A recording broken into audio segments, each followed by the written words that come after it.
नमस्कार दोस्तों, बिंदास बोल में आपका स्वागत है। दोस्तों, राजनीति की परतें अब उघड़नी शुरू हो गई हैं।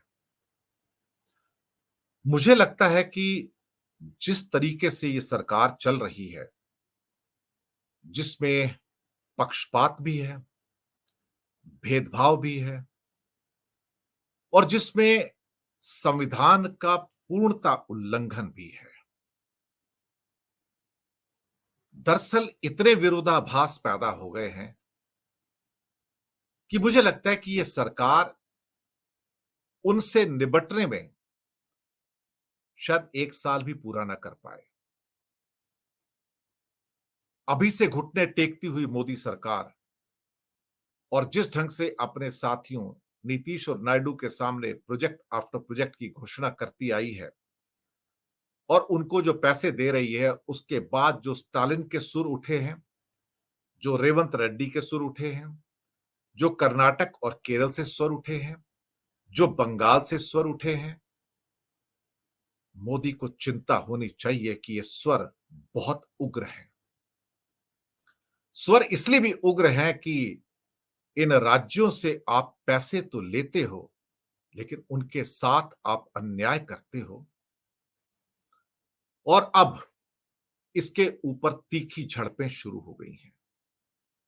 जब सवाल पूछा गया निर्मला सीतारमण से संसद में कि आपने इस स्टेट का नाम नहीं लिया और उस स्टेट का नाम नहीं लिया, तो कहती है कि मेरे लिए जरूरी नहीं है कि मैं सारी स्टेट्स का नाम लूं और कोई भी वित्त मंत्री सारी भारत की स्टेट्स का नाम बजट में नहीं ले सकता है। अगर नहीं ले सकता तो फिर बिहार और आंध्र प्रदेश के नाम क्यों लिए आपने?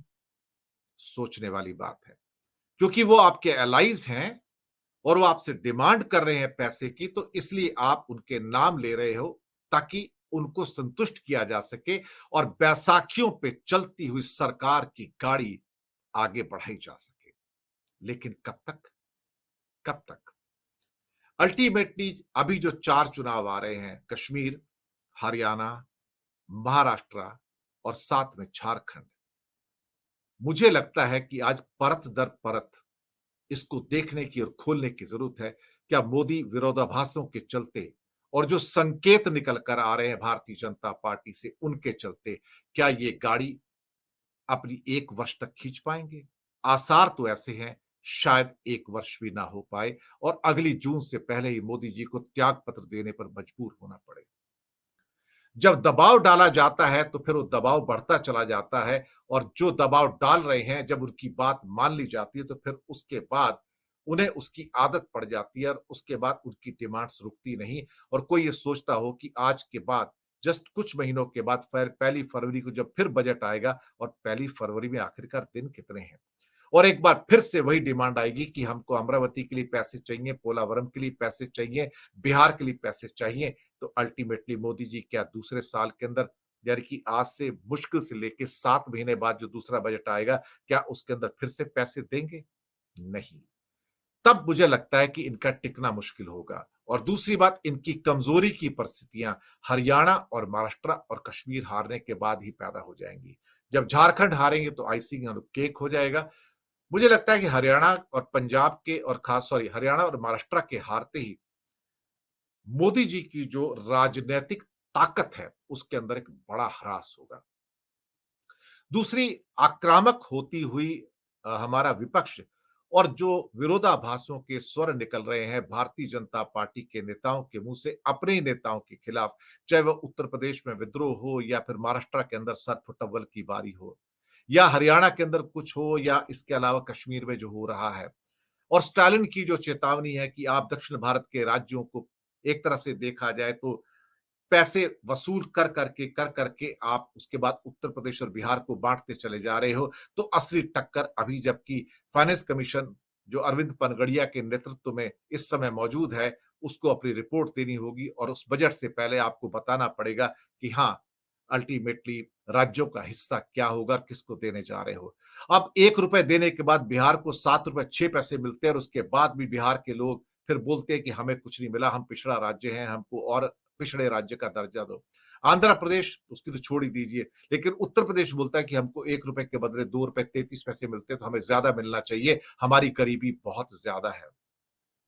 हालात कुछ ऐसे ही होते चले जा रहे हैं, जहां पर दक्षिण भारत के राज्यों के साथ जो पक्षपात हो रहा है, वो अब सबके सामने जग जाहिर है। जिन्होंने 8 से 10 लाख करोड़ आपको दिए, यानी कि 1 वर्ष के अंदर उनको आप रिटर्न में 1,90,000 करोड़ इस बजट में देंगे, तो नेचुरली वो लोग चीखेंगे, चिल्लाएँगे। कर्नाटक को आप ₹1 जब वो देता है तो आप 14 पैसे वापिस करते हो। तमिलनाडु को 27 पैसे वापिस करते हो और ऐसे ही छोटा-छोटा अमाउंट केरल को, तेलंगाना को और आंध्र को वापिस करते हो।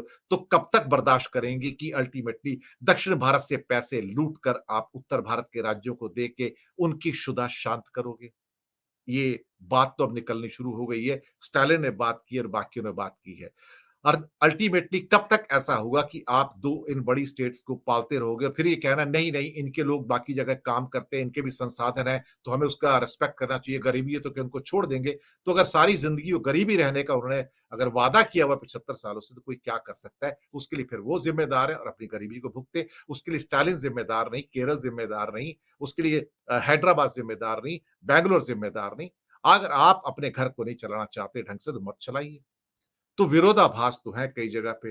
दूसरी बात जो योगी के साथ जो खींचतान है वो भी सबके सामने है। तो बात सिर्फ अर्थव्यवस्था की नहीं है, बात उन निकलते हुए संकेतों की भी है जो हमारे सामने इस समय बार-बार निकल के आ रहे हैं। यानी कि राज्यों से जो भेदभाव बढ़ रहा है, ये संकट को बढ़ा रहा है। उन राज्यों के अंदर आक्रोश पैदा कर रहा है कि हमारे अंदर क्या बुराई थी। बंगाल कहता है कि अल्टीमेटली हमारे अंदर क्या बुराई है कि आप हमें पैसे नहीं देते और हमसे पैसा लेते हो और पैसा देने के समय आपको तकलीफ हो जाती है।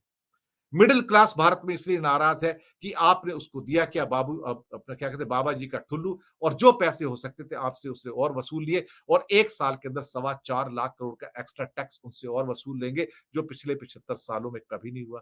तो मोदी जी की सबसे बड़ी जो स्ट्रगल वो ये है कि भैया जी उनकी कुर्सी क्या 1 साल तक जिसे कहते हैं कि जिंदा रहेगी? ये सारी की सारी प्रॉब्लम है यहाँ पर। बात सिर्फ बजट की नहीं है, बात अब राजनीति की है।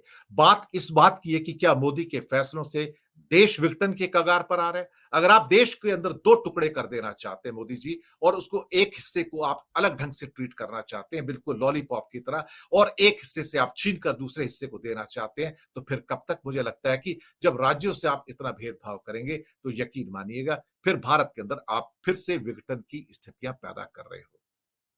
इधर राहुल गांधी उनके सिर पर चढ़े बैठे हैं और लगातार वो समाज के उन अंगों से बात कर रहे हैं, चाहे किसान हो, मजदूर हो, महिलाएं हो, युवा हो और उनके साथ बिल्कुल डटकर खड़े हैं। और कहीं न कहीं राहुल गांधी इस समय एक बहुत बड़ा थ्रेट बन के उभरे हैं। अब ज आज अभिषेक बनर्जी जब खास तौर से लोकसभा के अंदर बात कर रहे थे, तो ओम बिरला ने उनको ठंडा करने की बहुत कोशिश की। लेकिन उन्होंने कह दिया कि मुझे पढ़ने को मत बोलो, उनको बोलो जो पढ़कर देखकर पढ़कर बोलते हैं, यानी कि टेलीप्रॉम्प्टर की बात की थी मोदी जी के। तो ये सारी की सारी बातें निकल कर आ रही हैं। और फिर जब अभिषेक बनर्जी ने ये कहा कि भैया सीट बेल्ट बाँध के रखो आप अपनी, सीट बेल्ट बाँध के रखो। अब मुझे लगता है कि जब वो कहते हैं कि सीट बेल्ट बाँध के रखो कि तुम्हारा मौसम बिगड़ने जा रहा है, तो आप यकीन कीजिएगा कि आने वाले दिन बहुत ही मुझे लगता है कि मुश्किल होने जा रहे हैं। मोदी जी के लिए बहुत मुश्किल हो जाएगा कि वो कहाँ तक आगे जाना चाहते हैं। अल्टीमेटली इस बजट के अंदर भी उन्होंने अपने मित्रों को कोई चोट नहीं पहुँचाई है, बिल्कुल कोई चोट नहीं पहुँचाई। यानी कि अडानी-अंबानी की कोई टैक्सेस उन्होंने बढ़ाए नहीं हैं, कम भी नहीं किए ना बढ़ाए, बल्कि जो कम किए हुए थे उसको बढ़ाने की उम्मीद थी, लेकिन उनको चोट ना मार के निम्न वर्ग और मध्यम वर्ग को चोट मारी ताकि मेरे उन दोस्तों को बात क्या कहते हैं कि चोट ना लगे। इस किस्म के हालातों के अंदर, इन विरोधाभासों के अंदर जहां मोदी की छवि बनती जा रही है कि वो तो अडानी अंबानी के लिए सब कुछ करते हैं और मिडिल क्लास के पेट पे भी लात मारी और पीठ पे भी लात मारी है यहाँ पर बजट के अंदर, तो आप समझ सकते हो कि ये आदमी हमें कुछ नहीं देगा। इसकी वफादारी अडानी अंबानी के प्रति है, उद्योगपतियों के प्रति है, इसकी वफादारी हमारे प्रति नहीं है।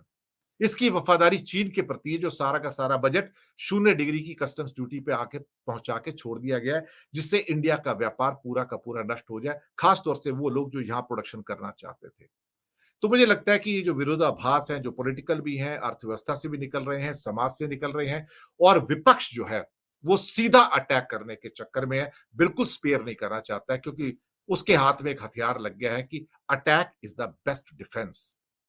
मुझे लगता है कि यही मोदी की परेशानी है कि ये मुझ पर अटैक क्यों कर रहे हैं? क्योंकि मोदी जी जब कहते हैं कि 2.5 घंटे तक मेरा गला घोंटा गया और मुझे बोलने नहीं तक दिया, तो मुझे लगता है कि मोदी जी जब बोल रहे हैं ना 10 साल से और दूसरों को उन्होंने कितना बोलने दिया है और किस ढंग के वीभत्स अटैक मोदी जी ने किया है, ये भी तो दुनिया ने देखा है। अब इन हालातों के अंदर मोदी जी अपनी गाड़ी 1 साल खींच पाएँगे? मुझे नहीं लगता। महाराष्ट्र और हरियाणा हारने के बाद बहुत तेज़ी से समीकरण बदलेंगे। आप लिख कर रख लीजिए, मोदी का 1 साल भी टिकना बहुत मुश्किल है। शुक्रिया आपका बहुत।